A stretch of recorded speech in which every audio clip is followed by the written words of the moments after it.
figured I'd make a little video on the old Cummins. What for not been able to find a video about like showing how someone has gone about doing the second half of what I'm doing.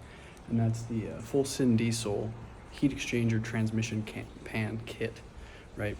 Got some of the lines for that and all that, but we'll get to that. First off, just got the Fleece coolant bypass naturally. And I got this little thing here to go in place of the heat exchanger to fully delete the heat exchanger.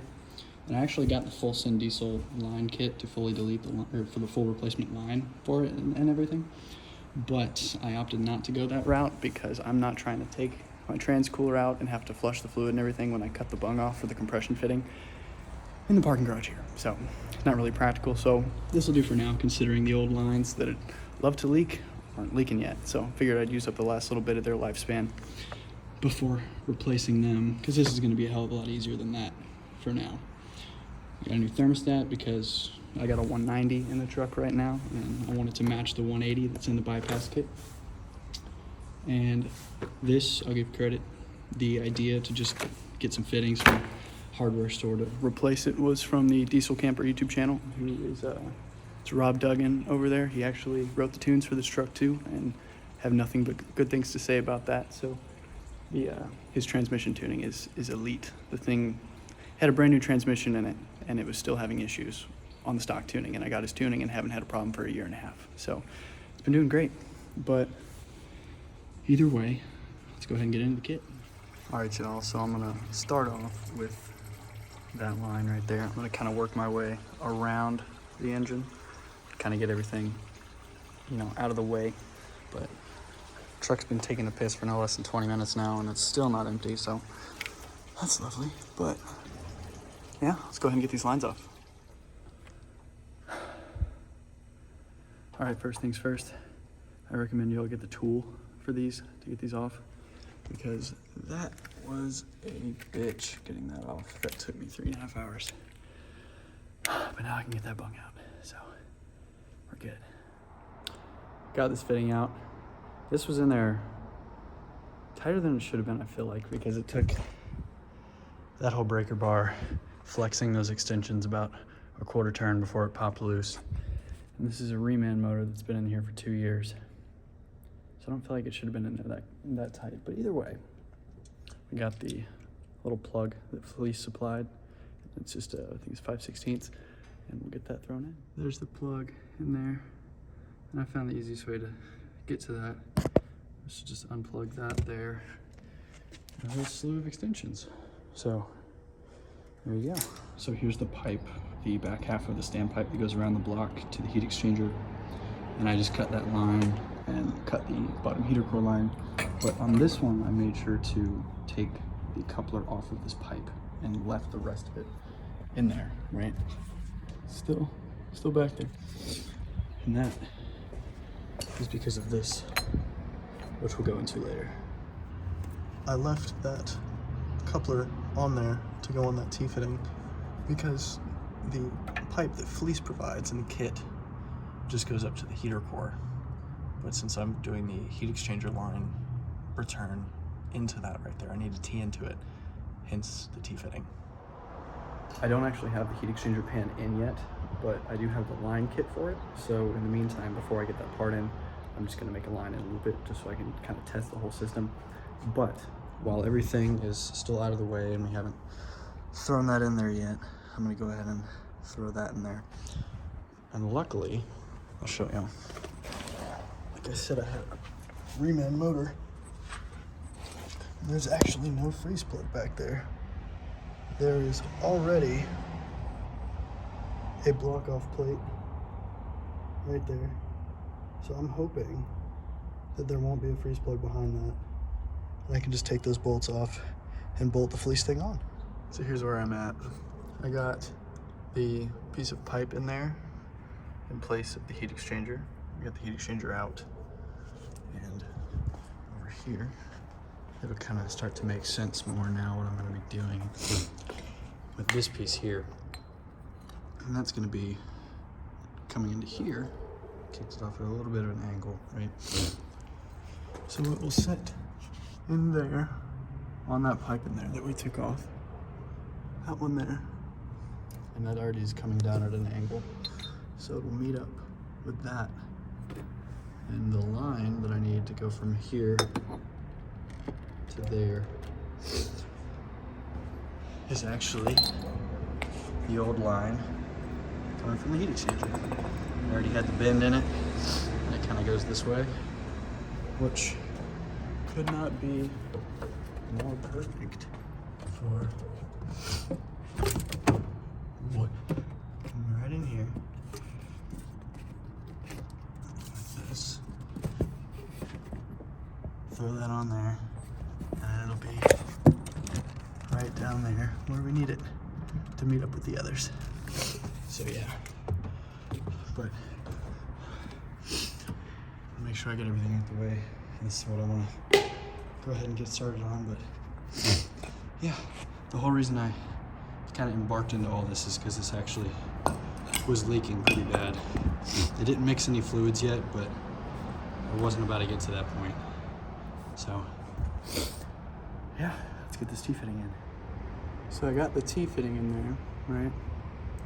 You can see that's where the heater core will go, and then on the back I got the -6, which will be the return from the heat exchanger pan.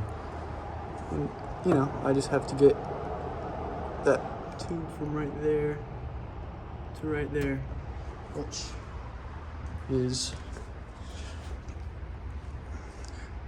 the old heat exchanger line. And I kid you not, let's get this up. It could not have been more perfect once it was all said and done.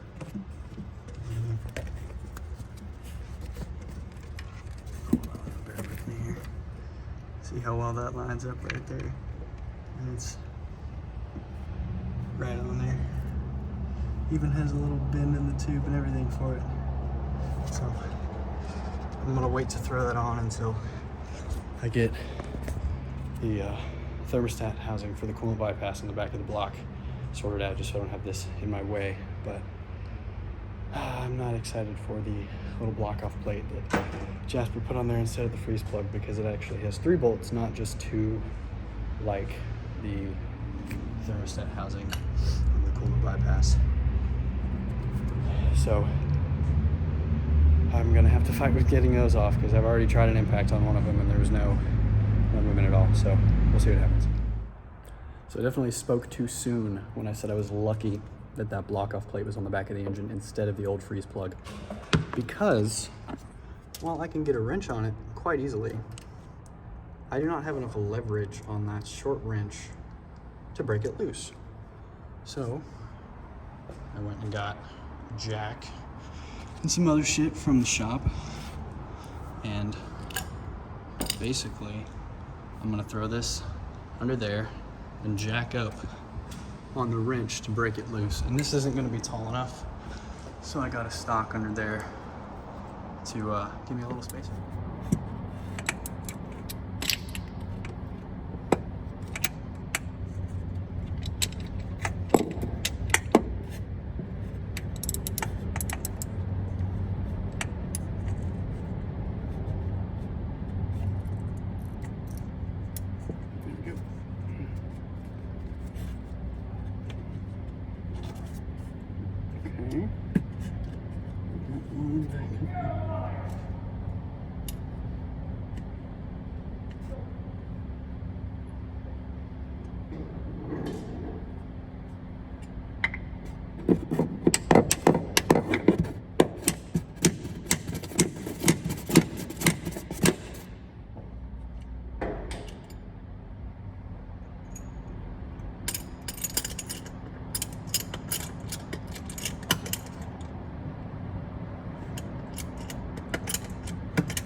Get on there. Oh yeah, that's money. That's money.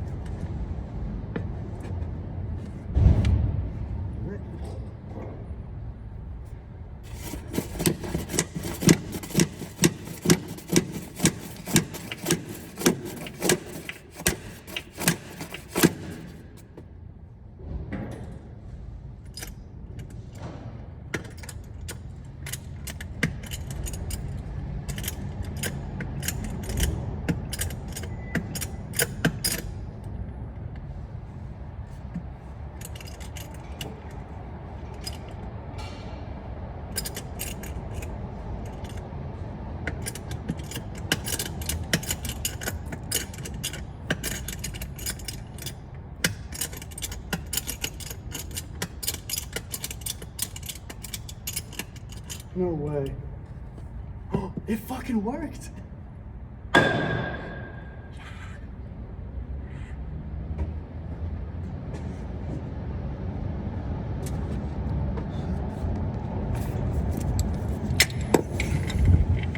Yes, sir. Yes, sir. Yeah.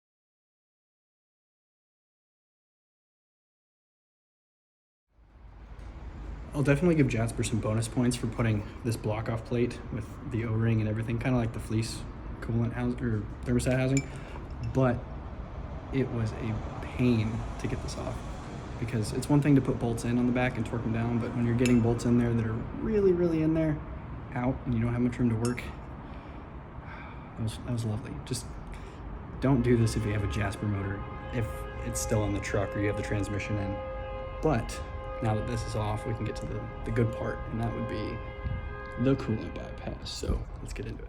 All right, I got that plate off, and you can see where the freeze plug should be. And I'm gonna take Scotch-Brite pad that Fleece provided, even though it's probably clean. What for the old plate having an O-ring on it, but better safe than sorry. So I'm gonna clean that up, throw the line on the housing there, and then get it thrown in. All right, the thermostat housing is officially in there behind the block.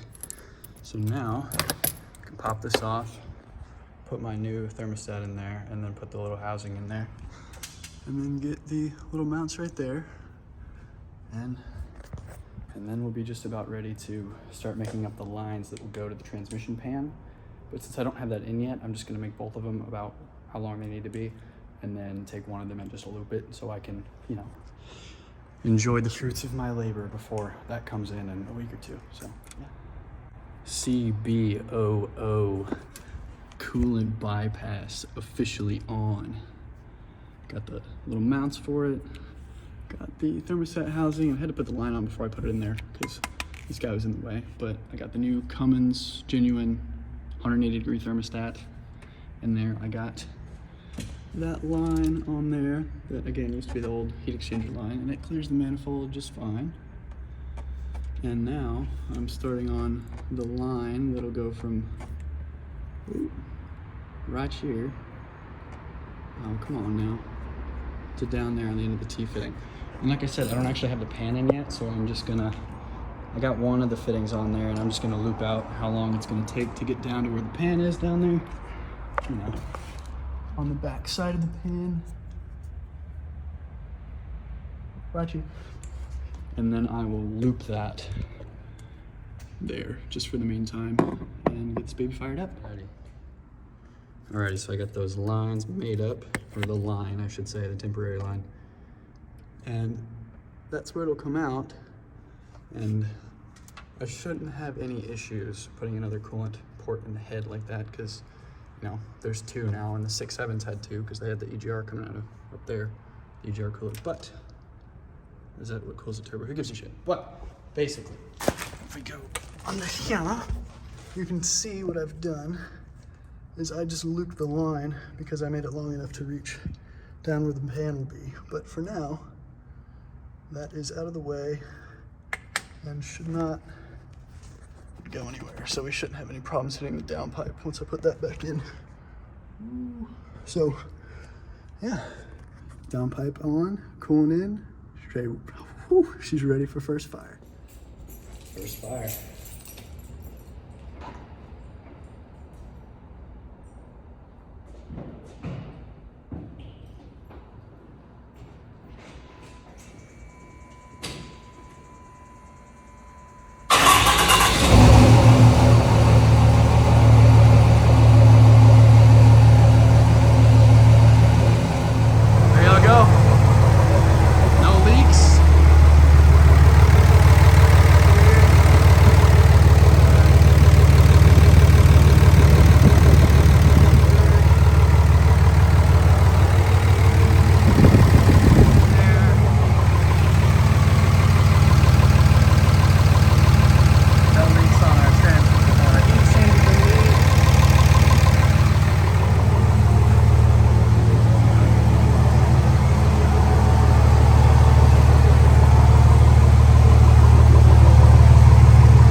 now,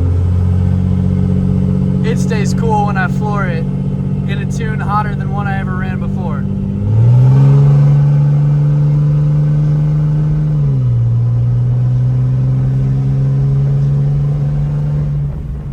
That was about 50 to 75% throttle. And look, we graced 189 and it's going down again. That would have put me over 200 before, easily. This thing works great. And trans temp's cooler without the heat exchanger. Dude, it's doing great. Check this out.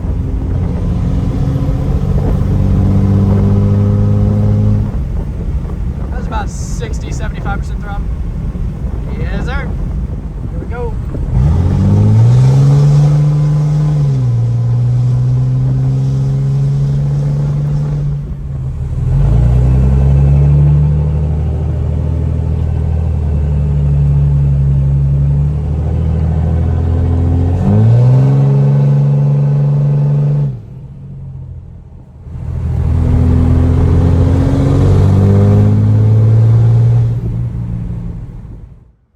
Since up to this point, we've just been kind of doing all of the doings, I'm going to go into why I chose to do what I did and why I chose to do it how I did it specifically.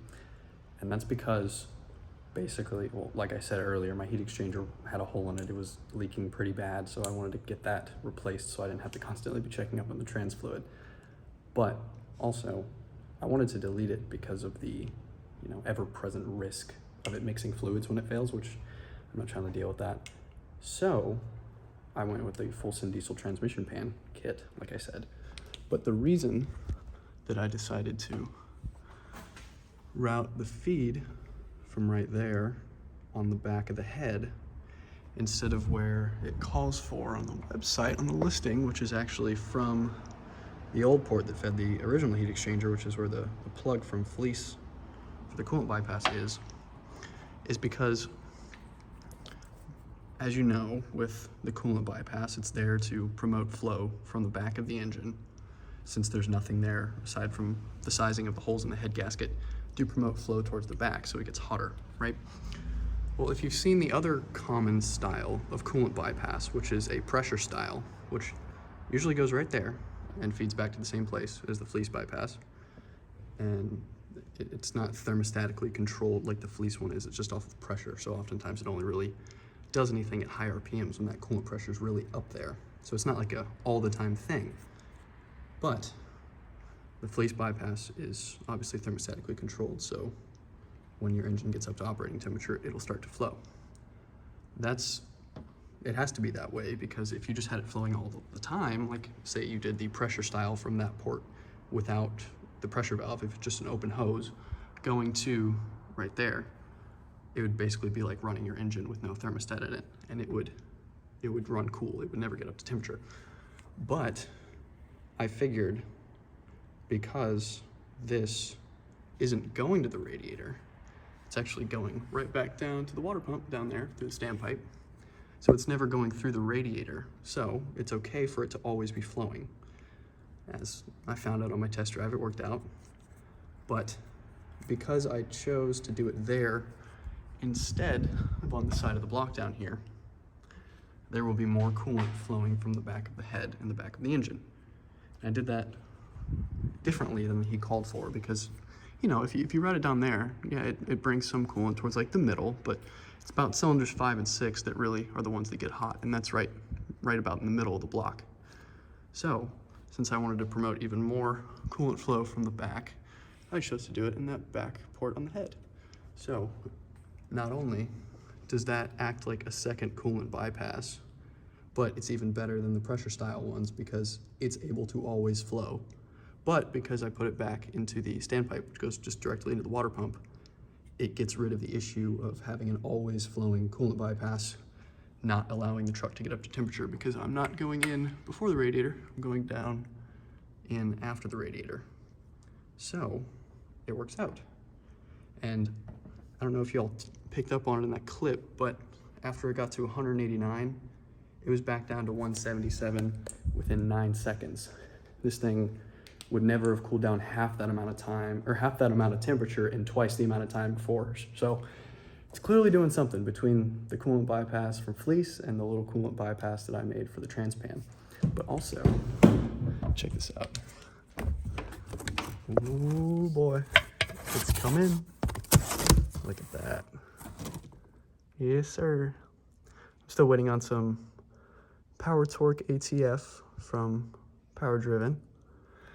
I'm going to get a new filter and a new gasket for it. But once those come in, I'm going to throw that in and it's going to be set.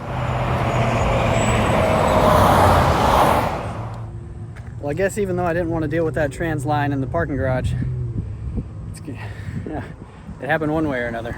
I was just going down the highway and the trans line completely blew off. So now I get to deal with it in the Walmart parking lot. So, all right, so I got the old trans line out and luckily I had the FSD line still with me. So I'm about to put that in, but here's the old line. I had to cut it, get out, you know the deal.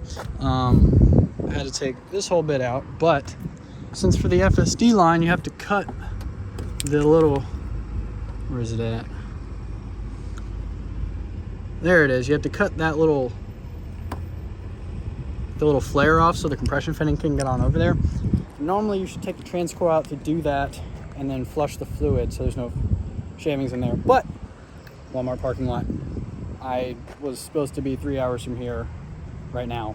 But what I'm gonna do is I'm gonna take a cotton ball and I'm gonna kind of put it in there so it doesn't allow any shavings in. I'm gonna take a little paper clip, make a little hook, and then pull it out, and any shavings on the inside, it'll kind of pull out with it, and it'll be good to go. All right, so I got that little piece cut off. Trying to find a good angle for it. There we go. You can kind of see maybe a little bit of cotton fiber sticking out of there. They plugged up the hole just right. So I think it should be in good shape. Well, there's the line cut off.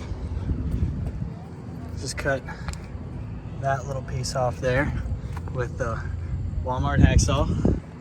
And if I can kind of get this in here lodged up so we can kind of see what I'm trying to do here. Look. There we go. Shouldn't be anything left in there.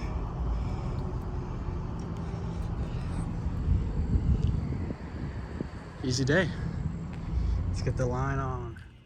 So I know I didn't get too much footage of actually putting the line on, and that's just because I was, you know, on a mission, if you will. But there you can see in there the line from FSD next to the stock line.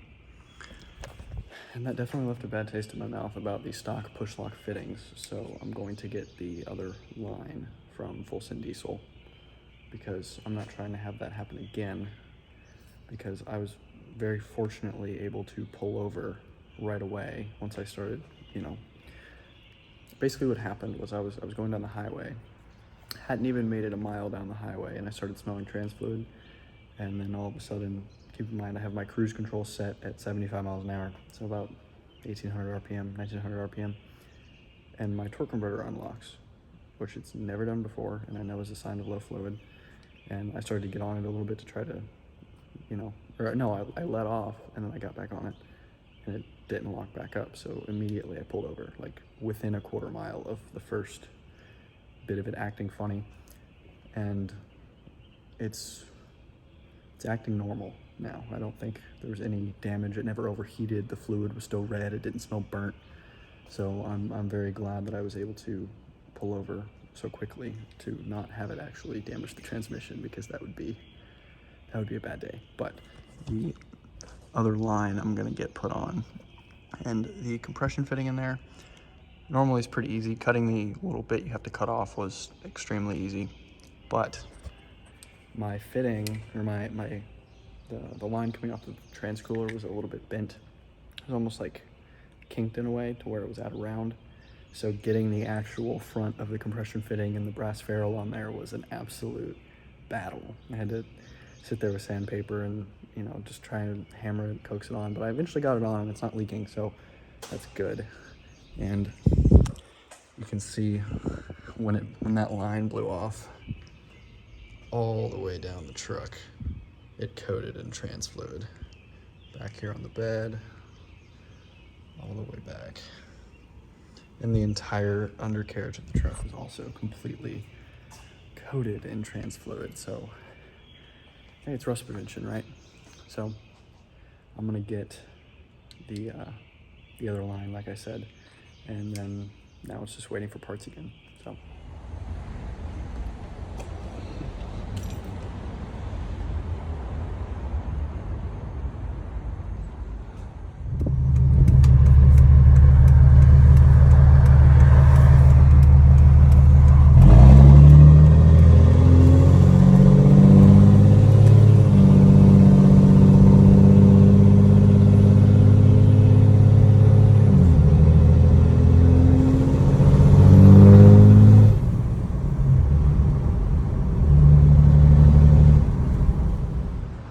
So it's been a few days, right?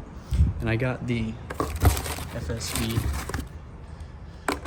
rear line for the transmission, so I can get both of those in without the stock, like little push lock kind of fittings that are prone to having failures, as I found out. And I'm pretty sure my other ones started leaking from me messing with it. But either way, because I'm going to be doing the transmission pan as well, and I don't want to get fluid everywhere, I'm going to be using this little tube and that pump to kind of siphon out just enough of the transmission fluid to get it below the level of the pan, enough to where when I pull it off, I don't spill it everywhere. And I'll probably just put it in there for the time being. Also, because I want to reuse the fluid, because I had to put brand new fluid in it last week after it all got drained out on the side of the highway. But yeah, after we get that done, I got a new filter and a new gasket coming in a few hours probably. And then we'll get this thing sorted out. I'm excited for that. But yeah, let's get the original line off of the transmission. So I've obviously already done the front one.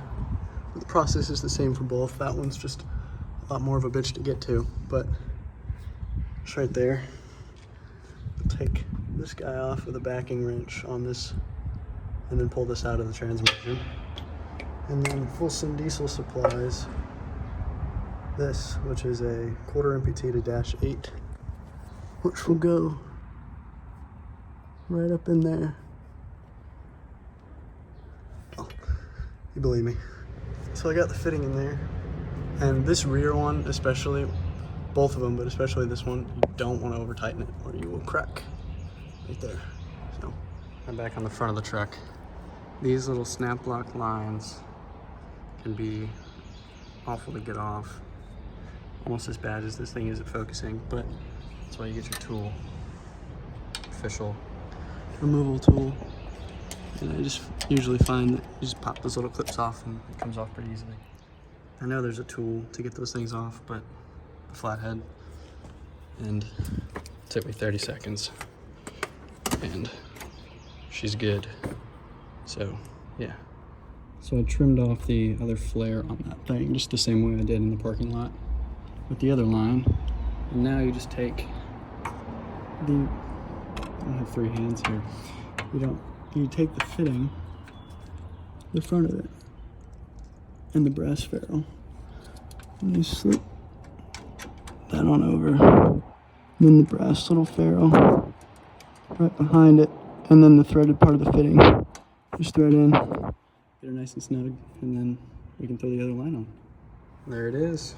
We got both lines on there. Got her zip tied up all the way back. And then under, that was my head on the transmission. I got that in there, and just like when you're taking the old fitting off, put a backing wrench on those so you don't tighten the little bung in there instead of tightening the fitting on the bung, because like I said, you leave it pretty loose, like I can still turn it with my hand like that pretty easily, but with that Teflon tape it shouldn't have any issues. It's no tighter than, or no looser than this one back here, and that one has not been leaking, so better too loose than too tight, because you can always tighten it back, but if you crack that case, you're shit out of luck. So it's a little over a week later, and I had to go ahead and put that panel in just because I had to be somewhere, and I didn't realize until after I had taken the old pan off that this, which I'm installing now, the filter spacer, since it's a deep pan, had not come in yet, even though it said it was going to be delivered that day.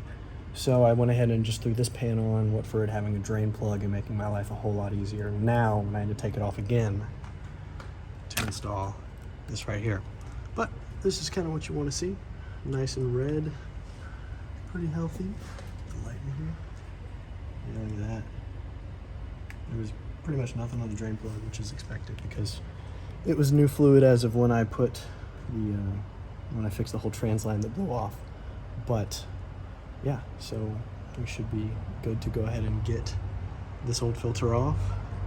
And put, this is just a PPE filter spacer on, just in the same place, and then stack that filter on top of it. Get this pan back on. Here's the coolant lines that go up to the head, and then that T-fitting that I put in. Get those hooked back up, and we'll be good to go. Got the spacer block on. Just use the stock hardware, and it just has these Phillips to secure the filter back onto it. But got that torque down to 35 inch-pounds, and then it'll be the same for the filter. And then these guys are 125 inch-pounds. So let's get it back together. So here it is with the spacer on. That'll help get the intake of the filter there in the bottom of the pan. You know, to more utilize the deep pan and give me a little bit of a buffer if I start to leak. I have more to lose before it becomes a problem. But yeah, let's get this back on. So as y'all can see, I've been driving around, put some miles on it, testing her out, making sure she's not leaking or nothing. But there it is, all in there. A little bit dirty, admittedly, but it's under the truck. What are you gonna do? So there she is, all installed, all filled up. There's those coolant lines. Go right on up to T-fitting in there. And then that's the one that goes up to the head. And it's been doing great, like I said. And yeah, and I'll take y'all over here to, yeah, had a little bit of fun. To under the hood, because I've done a little more, a couple things. Deleted the thermostat in there. $50 on Amazon. It fit like shit, but it actually gave me a noticeable improvement in the throttle response, and paint actually looks pretty good aside from where it comes off when you breathe on it wrong, and the dipstick mounting bracket that took a trip to the hardware store to work. But next she's getting a 2nd gen swap with the stock turbo. But I'm gonna put a stainless diesel 5-blade billet wheel in there. And like I said, that intake fits like shit. But I got a new pusher intercooler pipe. It's just another 3-inch one. I just wanted to get rid of the plastic stock tube because it already blew off on me once trying to get this going, and I've had it up to 37 pounds now, so I think we're good, but I don't like that. And you know, now I got the other one from Pusher to match the old truck, but this fit like shit because it's a little too long, so I had to kind of finagle it in there. But once I do 2nd gen swap, I'm going to use the stock intercooler pipe, so I'm going to need to trim that down and get a bead roller. So once I have that, I'm going to take that off, cut that down, bead roll the new end of it, get that pusher thing thrown in, and that'll be another video. But if y'all want to see anything or have me answer any questions about any of the shit that I've done not on video, about the thermostat delete, that's from Dynamic Transmission, by the way, or anything, I'll be happy to. And it's getting a steed speed, so get ready. But yeah, so I hope y'all enjoy the video. If you're still watching, appreciate you. And yeah. So I've been driving around for a while now, and as you can see, I'm sitting at 144 on trans temp, and my max has been 148, almost 149. This thing really does help a lot. I've noticed that the temperatures that I'm hitting on this are about, like where it is at what time when I'm doing what is about similar to the stock heat exchanger, right? But definitely a little bit colder in some situations. Like I would get up to about max 180 with everything, the whole stock system, right? And now in the same situations, I'll be sitting maybe 10 degrees cooler. For example, before, if I was on the highway, I'd usually be sitting around 150. I was on the highway the other day, I was about 135 to 140. And that is a little bit cooler because just a few days ago, I did the trans-cooler thermostat delete, which has helped me out even more. But for any of those who buy the FSD pan, I would expect similar performance to the stock heat exchanger without any risk of mixing fluids or anything, but slightly cooler. So if you're having problems with trans temperature, then I don't think that you'll have too much issue with this pan, right? But in conjunction with the transmission pan, like the heat exchanger, or the thermostat and the stock trans cooler, delete in conjunction with the FSD transmission pan. You can see on my throttle position thing, I've gotten on it a few times, gotten up to full throttle with the torque converter unlocked, and she still hasn't gotten hot. It's been doing great, and the added fluid capacity is, you know, can't hurt either. So yeah, it does well.